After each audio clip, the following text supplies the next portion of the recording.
Epístola de Judas, vamos ler toda ela. A palavra de Deus diz assim: Judas, servo de Jesus Cristo e irmão de Tiago, aos chamados, amados em Deus Pai e guardados em Jesus Cristo, a misericórdia, a paz e o amor vos sejam multiplicados.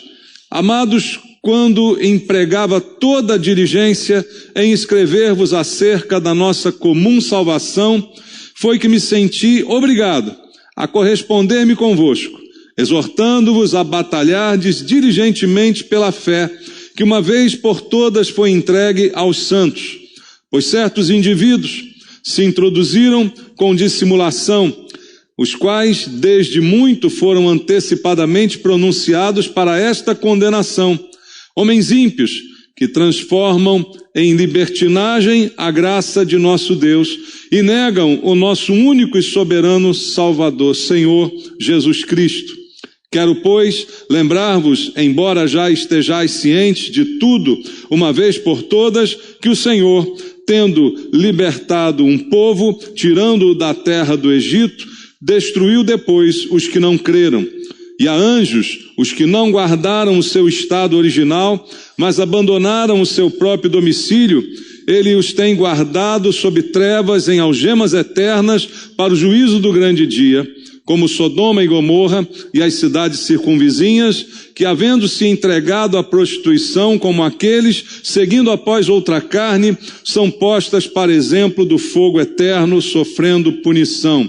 Ora, estes da mesma sorte, quais sonhadores alucinados, não só contaminam a carne, como também rejeitam o governo e difamam autoridades superiores. Contudo, o arcanjo Miguel, quando contendia com o diabo e disputava a respeito do corpo de Moisés, não se atreveu a proferir juízo infamatório contra ele. Pelo contrário, disse: o Senhor te repreenda.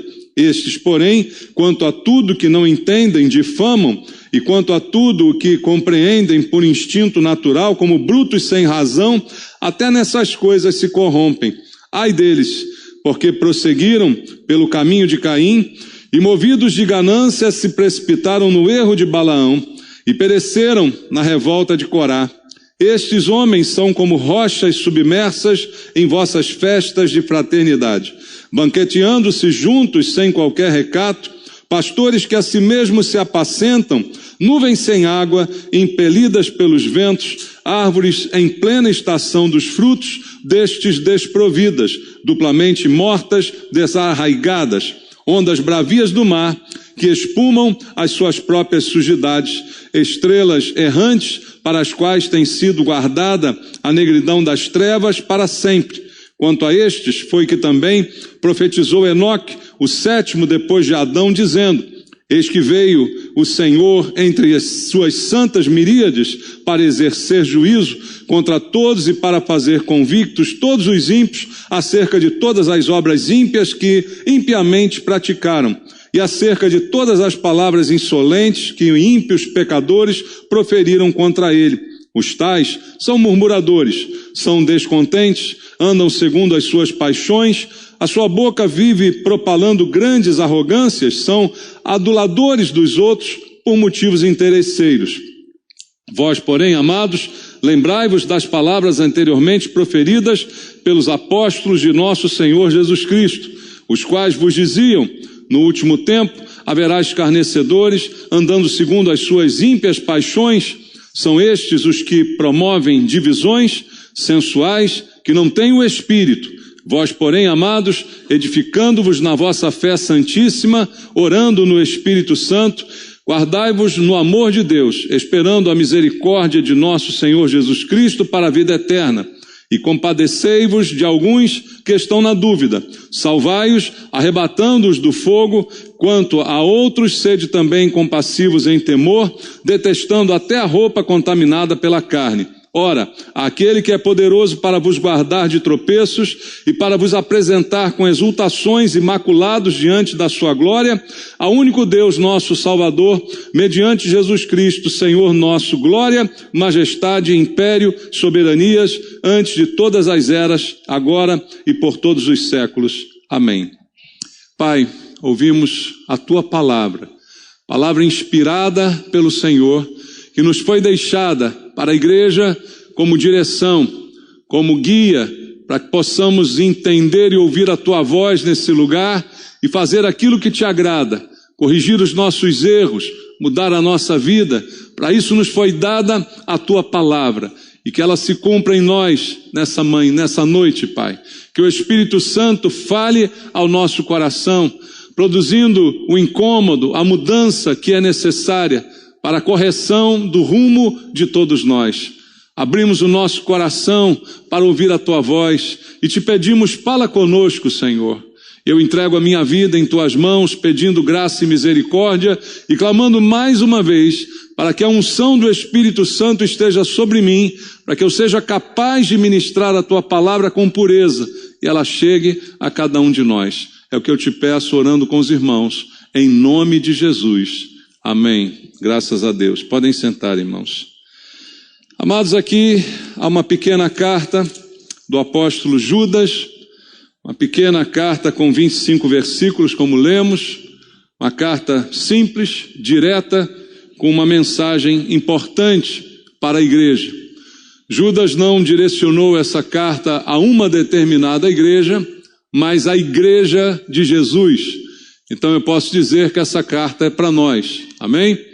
Ela não é para os colossenses, para os filipenses, ela é para a igreja de uma maneira geral, assim como as outras também são, apesar de inicialmente terem sido direcionadas, mas tudo que está escrito é útil para o nosso crescimento, para a edificação da igreja e do corpo de Cristo. E aqui Judas está falando conosco a respeito da vida da igreja, a respeito do conteúdo da mensagem apostólica. Ele cita isso aqui no texto. E isso nos traz uma reflexão inicial. Primeiramente, qual é a mensagem apostólica? Judas fala aqui que nós devemos seguir a mensagem dos apóstolos. Mas qual era a mensagem pregada pelos apóstolos? Olha para a Bíblia, olha para a palavra de Deus. Veja o que pregavam os apóstolos. Talvez você esteja diante de um desafio de pregar a palavra. Talvez alguém te coloque numa posição, traga uma palavra, fale à igreja, fale a alguém. O que você vai pregar? Qual vai ser o conteúdo da nossa mensagem? A mensagem apostólica é que deve nos inspirar para o conteúdo das nossas mensagens. E a mensagem apostólica tinha 3 tópicos principais e ela girava em torno desses tópicos. Primeiramente, salvação. Esse era o assunto principal dos apóstolos nas suas mensagens. Falavam sobre a salvação. A salvação, como disse já aqui de manhã, que inclui falar do pecado, falar da necessidade do homem de ter o perdão para a salvação. Esse era o principal conteúdo da mensagem apostólica. Mas em segundo lugar, os apóstolos também, em muitas vezes, combatiam as heresias, que são os desvios doutrinários. São aquelas mensagens, aqueles ensinos que se parecem, mas não são.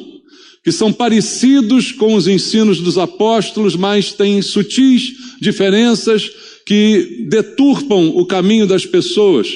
Muitas vezes os apóstolos pregavam a respeito disso.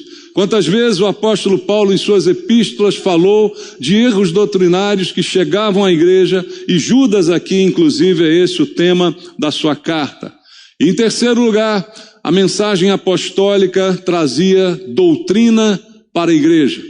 Então eles basicamente pregavam salvação, combate à heresia e doutrina. E o que é a doutrina? É o ensino do comportamento, o ensino da atitude de uma igreja e como ela deve se comportar. Pelas manhãs, nesses domingos, nos 7 domingos que passamos aqui falando sobre as igrejas do Apocalipse, nós vimos nas mensagens que Jesus estava apontando os erros, os defeitos e também as qualidades que ele observava em cada uma daquelas igrejas. E isso é a doutrina da igreja. É como a igreja deve se comportar, como a igreja deve aprender a ser igreja. E a orientação que nós temos para isso não é a palavra de um homem, mas é a palavra apostólica. É o que a Bíblia mesma ensina sobre como deve ser a nossa reunião, como deve ser o nosso comportamento, de que maneira nós devemos cultuar a Deus. Não há um pastor que vá te ensinar isso, mas é o apóstolo, é a Bíblia, é a mensagem apostólica que já nos foi deixada. E esse era o conteúdo da mensagem apostólica. Leia a Bíblia, leia o Novo Testamento, procure na mensagem dos apóstolos alguma preocupação que eles tivessem em ensinar as pessoas como resolver os seus problemas. Eu não vejo isso na mensagem apostólica. Eu não vejo nenhum apóstolo dando receita de prosperidade. Você já viu isso na Bíblia? Ensinando 7 passos para alguma coisa, para você melhorar de vida, para você ganhar dinheiro, para você ser próspero. Eu não vejo nenhum apóstolo ensinando dessa maneira, trazendo aqui uma receitinha de bênção, uma fórmula mágica para resolver os problemas pessoais. Não vejo na mensagem apostólica uma mensagem que traga esperança na solução de problemas pessoais. Toda esperança era canalizada para Cristo. A igreja era ensinada a esperar em Cristo. Não no mundo, não nas coisas do mundo, muito menos nas pessoas do mundo. Então não há em nenhum apóstolo a preocupação de dar receita de bênção para as pessoas. Mas aí eu pergunto, olhando hoje para a mensagem das igrejas, o que tantas têm ensinado? Exatamente o que os apóstolos não ensinavam. Receita de bênção, os passos da vitória, né? As conquistas, o que tem pela frente, o que você pode realizar. Sempre uma mensagem centrada no homem e nos seus objetivos para este mundo. Era assim que hoje alguns pregam, alguns ensinam a igreja. E é por causa disso também que muitos vêm à igreja pensando exclusivamente na solução dos seus problemas. Por que eu vou ao culto? Por que razão vou cultuar a Deus? Porque o pastor vai me ensinar uma fórmula mágica. Porque o pastor vai fazer uma oração forte por mim e os meus problemas serão resolvidos. Essa é a motivação de grande parte das pessoas que hoje comparecem a uma igreja evangélica. Por que existe isso? Porque existe quem atenda também a essa demanda. Pastores pregam isso e pessoas querem ouvir isso. Como diz o ditado, junta a fome com a vontade de comer e dá um banquete, né, irmãos? E aí é o que tudo que tem acontecido no mundo de hoje. E a gente chega à carta de Judas e ele vai aqui dizer a sua preocupação com relação exatamente a estas coisas. E no verso número 3, olha o que ele diz: Amados, quando empregava toda a diligência, todo o empenho para escrever para vocês acerca da nossa comum salvação. Ou seja, a inspiração veio para Judas escrever uma carta falando de salvação. E ele estava empenhado em fazer isso. Ele estava ali concentrado em escrever sobre salvação. É o que ele diz aqui, não é?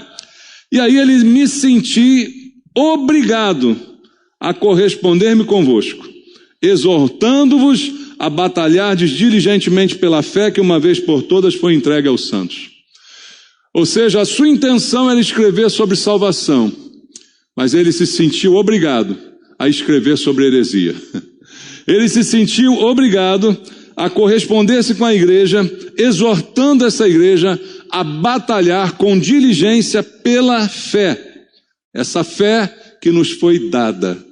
Você sabe, querido, pela Bíblia, que a fé é um dom de Deus? O que quer dizer dom? Dom é presente. Dom é um presente de Deus. Até a fé que você tem, foi Deus que te deu. E Judas diz isso. A fé que nós recebemos, ela nos foi entregue pelo Senhor, e agora eu preciso batalhar por ela. Por que eu preciso batalhar por ela? Por que ele foi compelido, foi obrigado, como ele diz, a escrever sobre isso?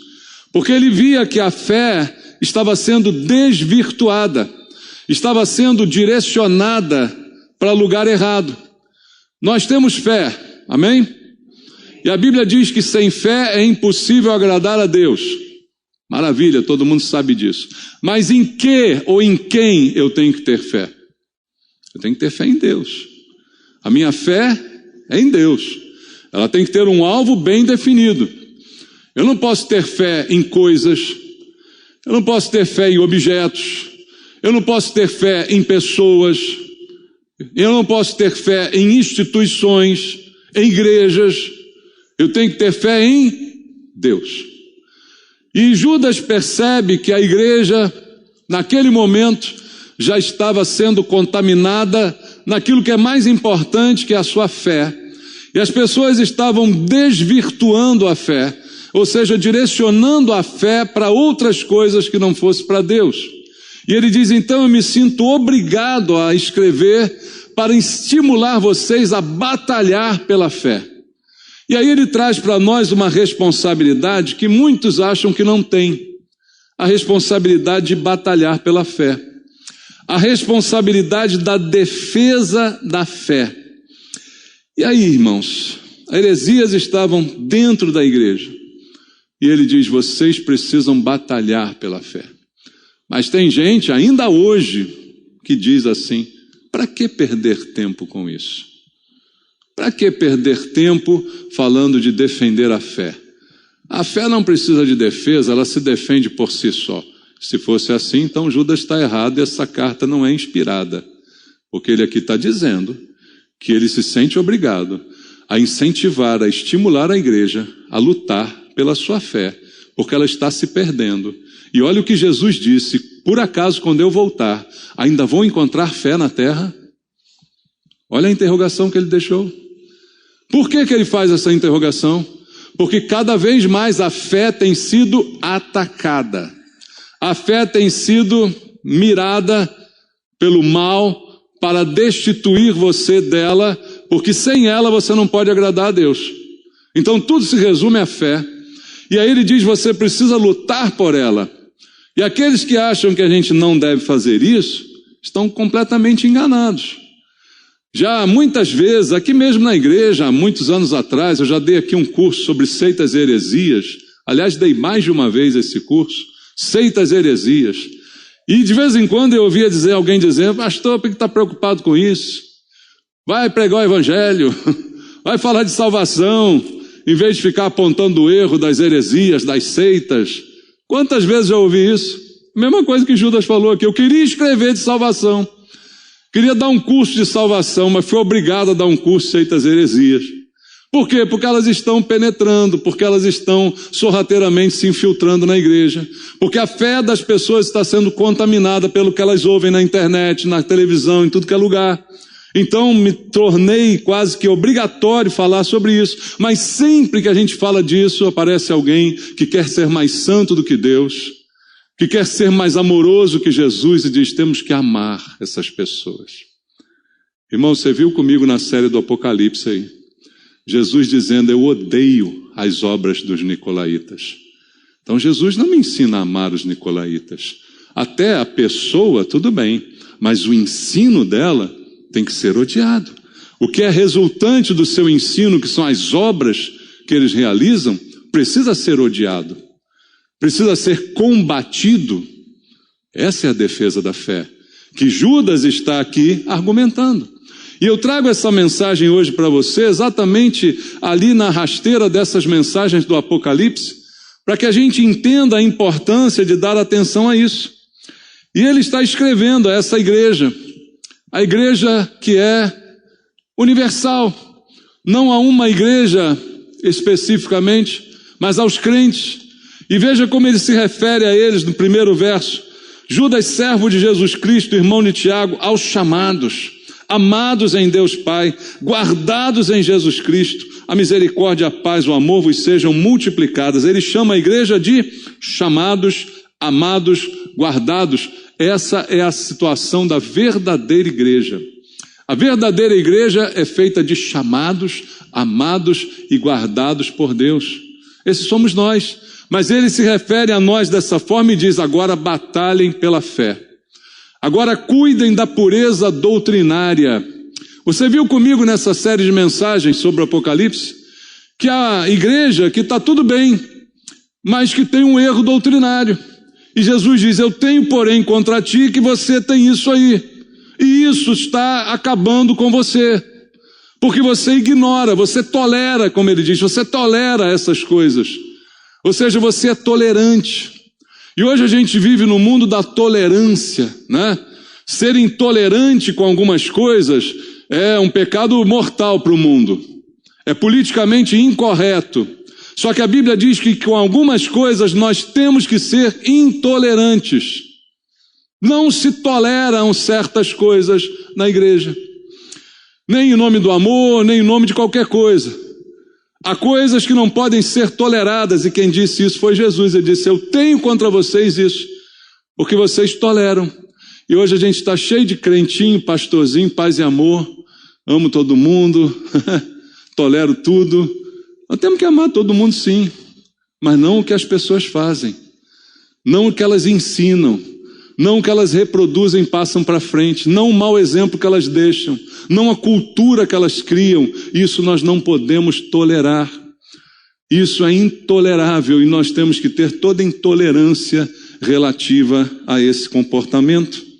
E ele convoca então essa igreja a batalhar pela fé, como você viu aqui no verso 3 junto comigo. Isso é lutar, é contender, é tomar posição firme contra quem nega a verdadeira fé apostólica.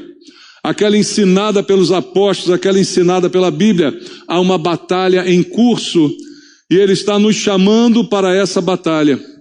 Mas aí é que é o conflito maior. Porque, como eu disse aqui ainda há pouco, se você vem à igreja só pensando no que você tem para receber, quando você escuta uma mensagem dessa, você fala assim, eu não queria isso.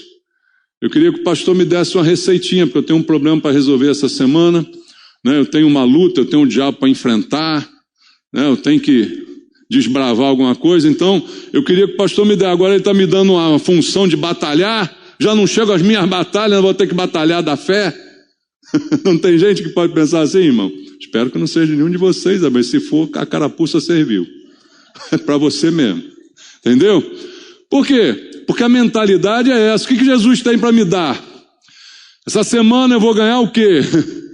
Qual o problema que vai ser resolvido? O que eu vou desfrutar? Mas ele está te chamando para batalhar.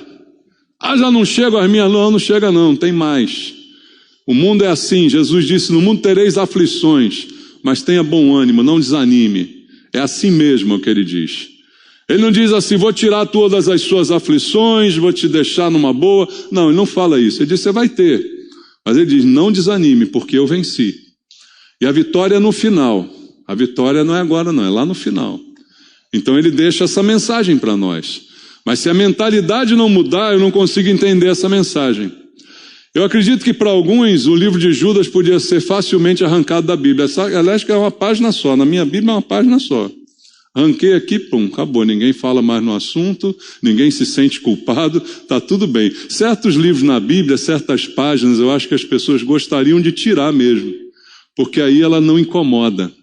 Só que Judas é palavra de Deus. Amém, irmãos? É o Espírito Santo que trouxe isso aqui. Então é para nós, é para hoje, é para fazer o que está sendo escrito, é para obedecer o que ele manda. Então a gente tem que encarar isso, mas para isso tem que mudar a mentalidade. A minha mentalidade não pode ser essa, eu tenho que querer a mensagem apostólica, e não a mensagem dos pregadores de hoje. Eu tenho que desejar a mensagem dos apóstolos, porque é essa que edifica, é salvação, é doutrina, é o ensino verdadeiro, é isso que eu preciso para a minha vida. É combater o erro. Isso é o que faz parte da vida cristã. E além de tudo isso, ainda lutar pela minha vida. E ainda lutar para ser uma pessoa correta, decente, para corrigir e consertar os meus erros. Porque também não adianta apontar os erros dos outros se eu não conserto os meus. Concorda? Jesus falou disso. Você está aí olhando o cisco no olho do irmão, está com a trave desse tamanho no teu. Então uma coisa não invalida a outra, as duas coisas precisam acontecer. Então não é porque todo mundo erra, né? Aquele velho ditado que eu já disse aqui para você, errar é humano, né? Então está tudo perdoado, né? Não, todo mundo erra, todo mundo engana, então deixa para lá, não vamos falar disso, né? Vamos mudar de assunto. Mas não é isso que Judas diz aqui, e Deus está nos cobrando isso. E essa igreja, lá no início, a quem Judas escreveu, estava enfrentando heresias, estava enfrentando gente dentro da igreja, ensinando coisas completamente diferentes.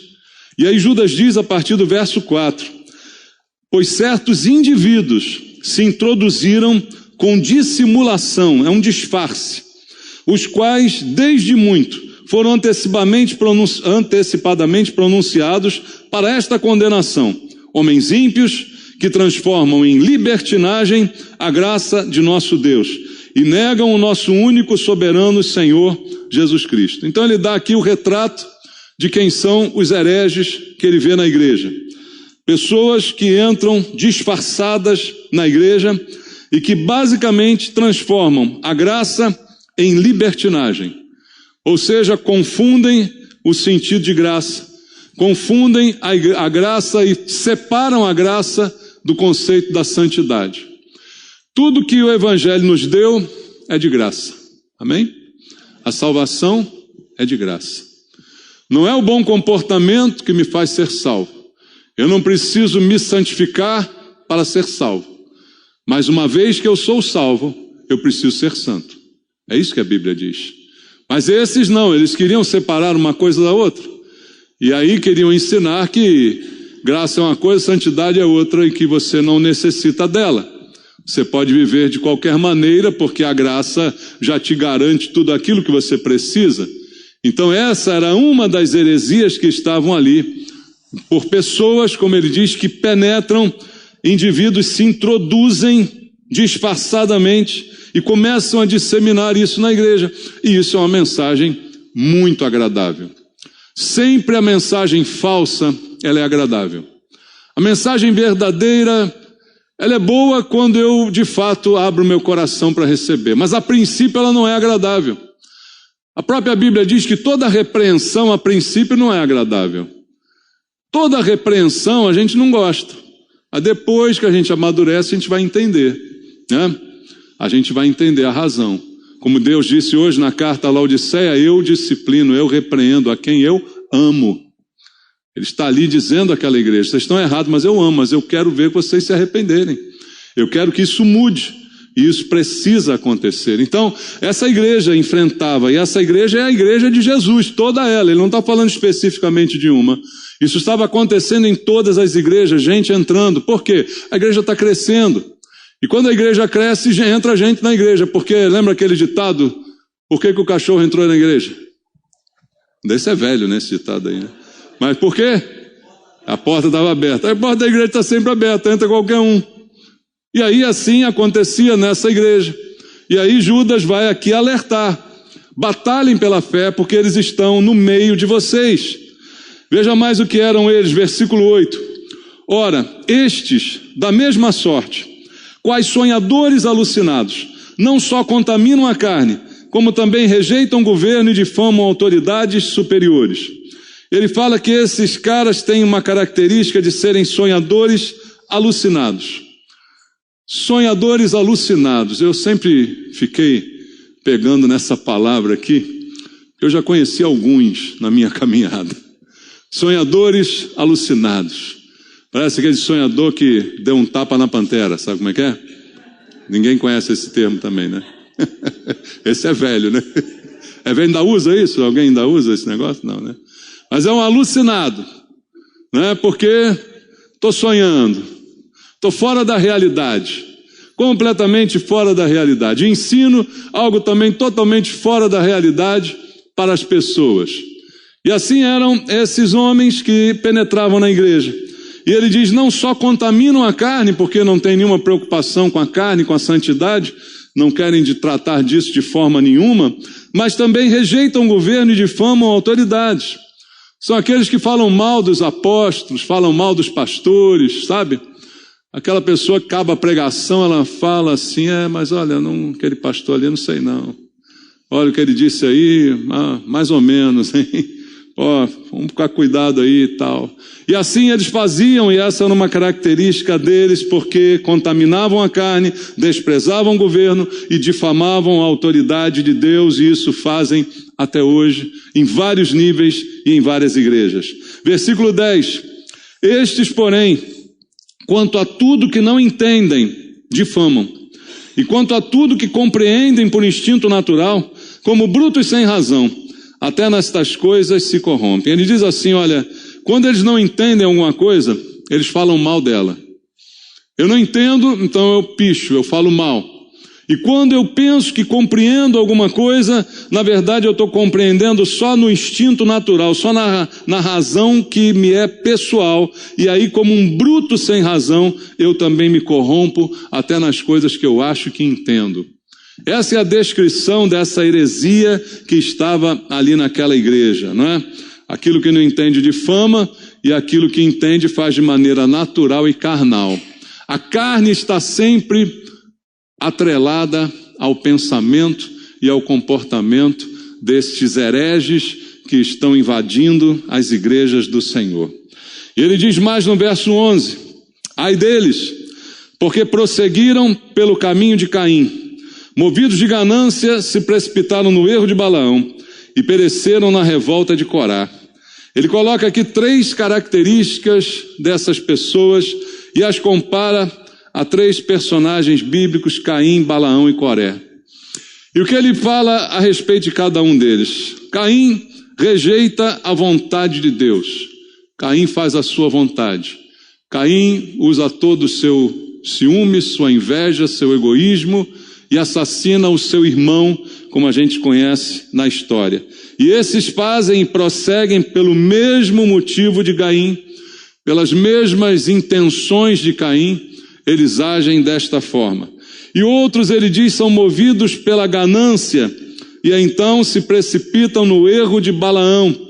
Você conhece Balaão, já falei dele aqui algumas vezes, o profeta falso, mas que falava coisas verdadeiras. Esse é o mais difícil de identificar. Porque ele é um falso profeta, ele é um ganancioso, ele só está interessado em ganhar, mas ele fala coisas certas. As profecias dele se cumprem. E aí é que lasca tudo, né, irmão? A maneira mais fácil de identificar o falso profeta é quando ele profetiza e a profecia não se cumpre. Se profetizou e não se cumpriu, opa, carimba na testa, falso. Mas o problema é que Balaão profetiza e acontece. Balaão conhece Deus, Balaão fala a coisa certa. Mas a sua motivação é o ganho. Ele só é motivado pela ganância, como diz aqui a Bíblia. E as heresias que nós temos visto hoje na igreja são a maioria delas motivada por essa mesma ganância. Pessoas querendo, porque querendo, uma fonte de renda que se chama igreja e crentes fracos, que não entendem nada. Irmãos, eu às vezes fico olhando alguns vídeos na internet, se eu parasse aqui para contar, às vezes dá até vontade de mostrar, mas não vale a pena, não. O que se fala, as figuras que tem ali, falando em línguas. Irmãos, hoje mesmo eu vi um vídeo do camarada dirigindo o carro dele, com uma cerveja na mão, falando elogios lá à cerveja, xingou meia dúzia de palavrão e depois no final falou em línguas.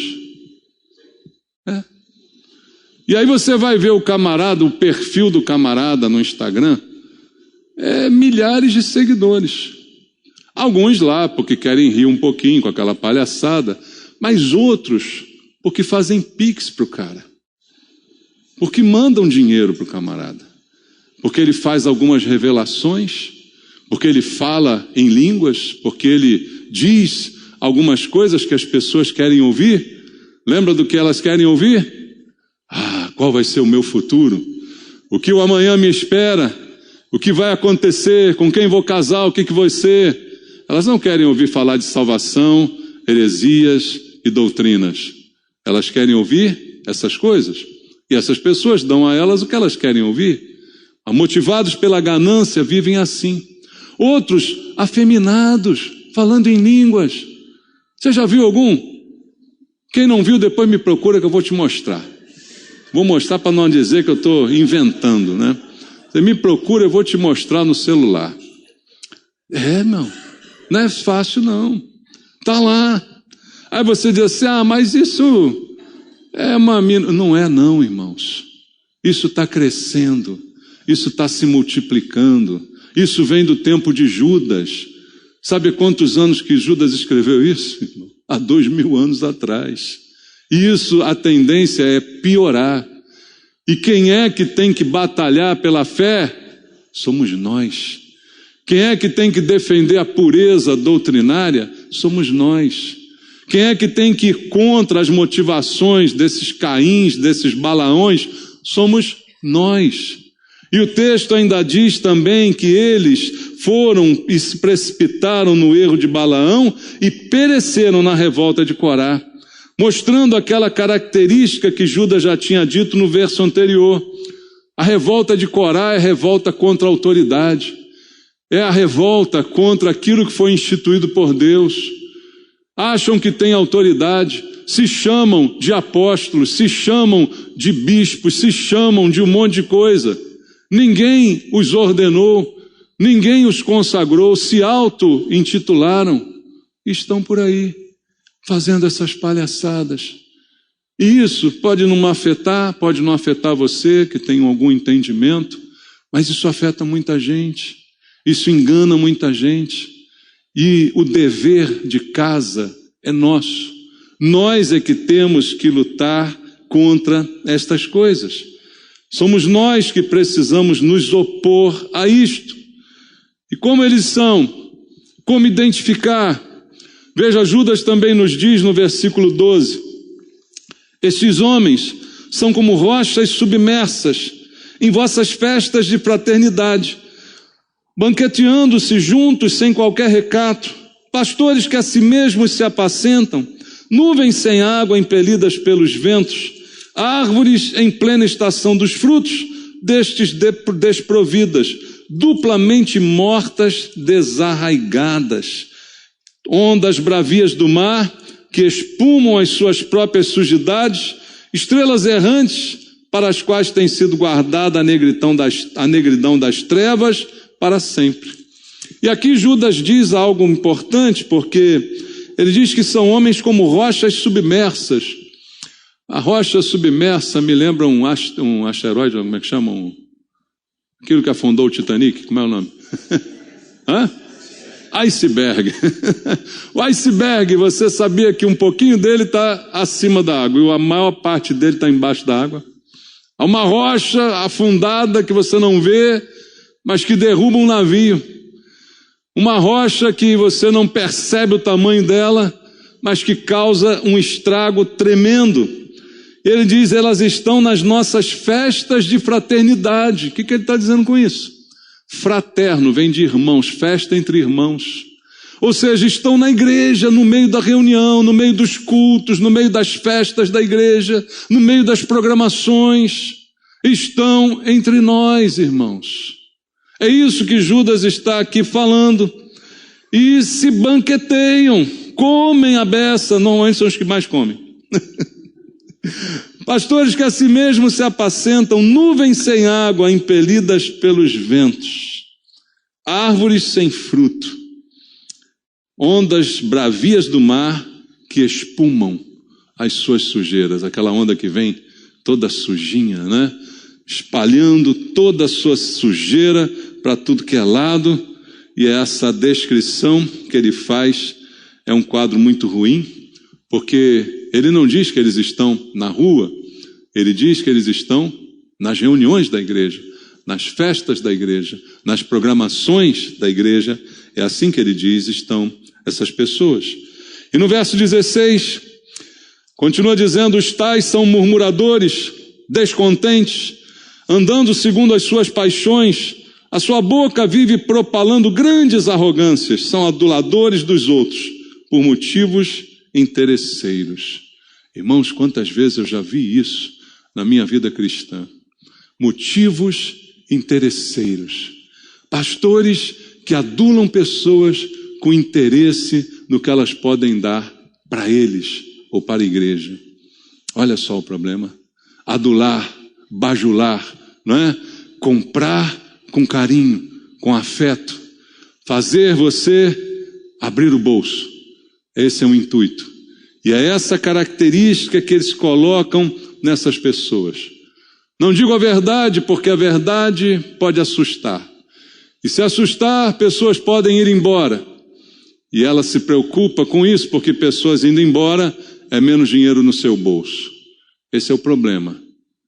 Essa é a circunstância que nós vivemos. Em tantas igrejas que hoje existem por aí, em que o pastor dessa igreja tem que ao final do mês prestar contas ao bispo, à instância superior, de quanto arrecadou. E se arrecadou pouco, vai levar uma boa bronca, vai ouvir um bom sermão, senão vai ser demitido ou substituído. Porque não fez o necessário para arrecadar o suficiente. Isso acontece perto da gente, próximo da gente. Então, não estamos aqui falando de coisas impossíveis ou tão distantes, mas coisas que estão acontecendo ao nosso redor. E assim são estes que Judas aponta aqui e traz para nós o dever de combatê-los. Traz para nós o dever de batalhar pela pureza da fé e da doutrina. Isso é o nosso papel. Aí o destino deles, ele vai falar aqui qual é o destino deles. Aí o grande engano é o seguinte, se o destino deles é esse, eu não preciso fazer nada. Não precisa, sabe por quê? Porque enquanto esse destino deles não chega, eles estragam muita gente. Enquanto esse destino deles não chega, eles pervertem muita gente, eles afastam muita gente do evangelho da verdade. Então, Judas diz aqui no versículo 5 até o 7, quero, pois, lembrar-vos, embora já estejais cientes de tudo uma vez por todas, que o Senhor, tendo libertado um povo, tirando da terra do Egito, destruiu depois os que não creram. E a anjos os que não guardaram seu estado original, mas abandonaram seu próprio domicílio, ele tem guardado sob trevas em algemas eternas para o juízo do grande dia. Como Sodoma e Gomorra e as cidades circunvizinhas, que havendo-se entregado à prostituição como aqueles, seguindo após outra carne, são postas para exemplo do fogo eterno, sofrendo punição. Judas diz assim, olha, Deus não deixa passar essas coisas. Toda essa impiedade, de alguma forma, em algum tempo, será punida e corrigida por Deus, é o que ele diz nesses 3 versículos, dando os exemplos que nós lemos aqui. E aí no verso 14, ele diz, quanto a estes foi que também profetizou Enoque, o 7º depois de Adão, dizendo, eis que veio do Senhor entre suas santas miríades para exercer juízo contra todos e para fazer convictos todos os ímpios, acerca de todas as obras ímpias que impiamente praticaram e acerca de todas as palavras insolentes que ímpios pecadores proferiram contra eles. Ele afirma mais uma vez que Deus trará punição e juízo. Deus fará isso. Nada ficará impune. O problema é que o juízo nem sempre é no tempo que a gente gostaria, né, irmãos? A gente às vezes queria que Deus fizesse esse juízo mais rápido. Mas não é assim, porque Ele deu a nós, enquanto o juízo não vem, o dever de não fazer justiça com as próprias mãos, mas de batalhar pela fé, de combater, de confrontar com a arma que temos, que é a palavra de Deus, que é a palavra da verdade. Nada melhor para combater o engano do que a verdade. A verdade, como diz, nua e crua, doa a quem doer. Ela é a arma que nós temos, ela nos foi entregue e cabe a nós propagar essa verdade para combater esse erro. E aí Judas, no final da epístola, diz para todos nós o que nós temos que fazer. No versículo 17 ele diz, vós, porém, amados. Agora ele fala à igreja verdadeira, não a esses falsos misturados. Vocês, amados, lembrai-vos das palavras anteriormente proferidas pelos apóstolos de nosso Senhor Jesus Cristo. Olha mais uma vez ele dizendo, vá para a palavra do apóstolo. Apóstolo verdadeiro, não esse que se diz apóstolo, como Jesus disse às cartas lá do Apocalipse. Vai lá no apóstolo verdadeiro, vai na palavra de Deus, volte para as palavras que eles escreveram, os quais vos diziam, no último tempo haverá escarnecedores, andando segundo as suas ímpias paixões. São estes os que promovem divisões sensuais, que não têm o Espírito. Então ele diz, primeira coisa que eu e você temos que fazer, lembrar da palavra de Deus. lembrar da pregação apostólica e guiar a nossa vida por essa palavra. Não pela autoajuda, não pela palavra dos homens, não pelos ensinos de mágicas e de simpatias, mas pela palavra de Deus. Lembrem-se da palavra de Deus. Versículo 20, ele diz: vós, porém, amados, edificando-vos na vossa fé santíssima, orando no Espírito Santo, guardai-vos no amor de Deus, esperando a misericórdia de nosso Senhor Jesus Cristo para a vida eterna. Então faça isso, guarde a sua fé, ore no Espírito, essa é a sua parte para que você possa combater esse bom combate que é a defesa da fé, que Paulo disse combateu e levou até o final. Então isso cabe a nós também, mas a nossa arma é guardar a fé e orar no Espírito, como ele diz aqui. E no final, no verso 22, ele diz: e compadecei-vos de alguns que estão na dúvida. Salvai-os, arrebatando-os do fogo. Quanto a outros, sede também compassivos em temor, detestando até a roupa contaminada pela carne. E aqui ele dá um recado para nós, batalharmos pela fé, mas também preservar os fracos, os débeis, aqueles que estão na dúvida. E há muita gente na dúvida. Como eu citei para você, esses absurdos que a gente vê na internet, por que eles enganam tanta gente?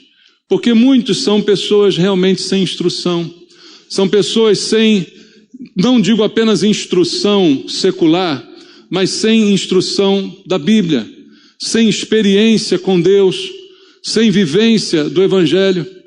Pessoas que ainda estão no início, que ainda são levadas por promessas, que ainda ficam impressionadas com mágicas, pessoas assim. E aí Judas disse: compadeça, porque elas estão na dúvida. Irmãos, como tem gente na dúvida ainda. Eu disse aqui numas semanas anteriores, citando até lá o Augusto Nicodemos, que a pessoa disse para ele: os dois pregadores que eu mais gosto é o senhor e o Edir Macedo. Lembra que eu falei isso? Eu falei: como é que pode isso? Como é que alguém pode gostar ao mesmo tempo do Nicodemos e do Macedo? Não tem como. Então a pessoa, ela não tem entendimento do que ela faz. Ela está na dúvida. Ela vê a verdade e ela diz assim: eu gosto desse pastor aí. Ele fala a verdade. Mas depois ela vai lá no outro, vê a mágica, Como eu disse aqui, a irmãzinha, a senhorinha que estava aqui com a gente, tampo pão, ouvindo a palavra, então um dia chegou: pastor, te amo, mas estou indo para a igreja mundial. E agora? E aí, como é que faz? Ela gosta, ela me ama a verdade, ama tudo que eu falo, mas ela se impressiona com o falastrão, ela se impressiona com o mágico, ela se impressiona, com o vigarista. E aí? Fazer o quê? Fazer o quê? O que a gente faz? A Bíblia diz o que eu tenho que fazer. Eu tenho que me compadecer desses que estão na dúvida. Eu tenho que salvá-los como que arrebatando do fogo, porque eles estão quase lá, mergulhando na fornalha. Então tem que tirar de lá antes que caia e não tenha jeito. E isso também cabe a nós. E é esse o problema. A mensagem que eu trago hoje é para tentar dizer para nós que essa responsabilidade é nossa. Não é do outro. Judas está falando à igreja. E ele está dizendo: salva essa gente. Aí você diz: quem salva é Deus. Sim, quem salva é Deus. Mas ele está dizendo: salva essas pessoas desse erro. Fala a verdade para elas. Sacode essas pessoas. Arranca do fogo. Se você vê alguém que está quase caindo, você não tenta puxar, não tenta livrar. Isso não acontece normalmente.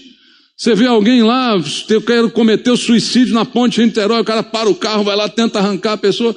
Não é assim o nosso instinto de fazer? Para não deixar a pessoa se perder. E isso cabe a nós, pela verdade, pela palavra. E assim que tem que ser feito. Batalhar também pelos fracos, por esses que estão na dúvida, por esses que não têm certeza de nada, porque a dúvida é o contrário da certeza, E você lembra da definição da fé?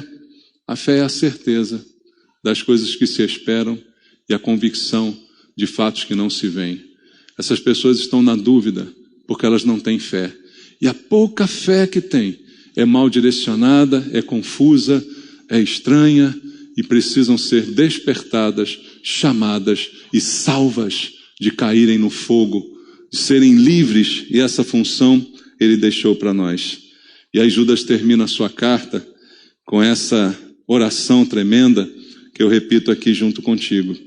Ora, aquele que é poderoso para vos guardar de tropeços, para vos apresentar com exultação, imaculados diante da sua glória, ao único Deus, nosso Salvador, mediante Jesus Cristo, Senhor nosso, glória, majestade, império e soberania, antes de todas as eras, e agora e por todos os séculos. Amém. Que essa palavra se cumpra na vida de cada um de nós. Amém? Vamos orar?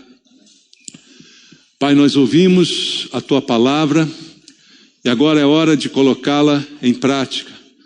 Agora é hora de nos empenharmos, Senhor, para obedecer ao chamado que o Senhor nos faz, de não nos calar diante do erro e do engano, de falar, custe o que custar, doa a quem doer, até com prejuízo próprio, que isso seja cumprido por cada um de nós, que a gente não peque por omissão, que a gente não peque por não se meter, por ficar calado, por ignorar, porque isso também é pecado. Quando podemos fazer algo e não fazemos, estamos pecando, diz a Tua palavra.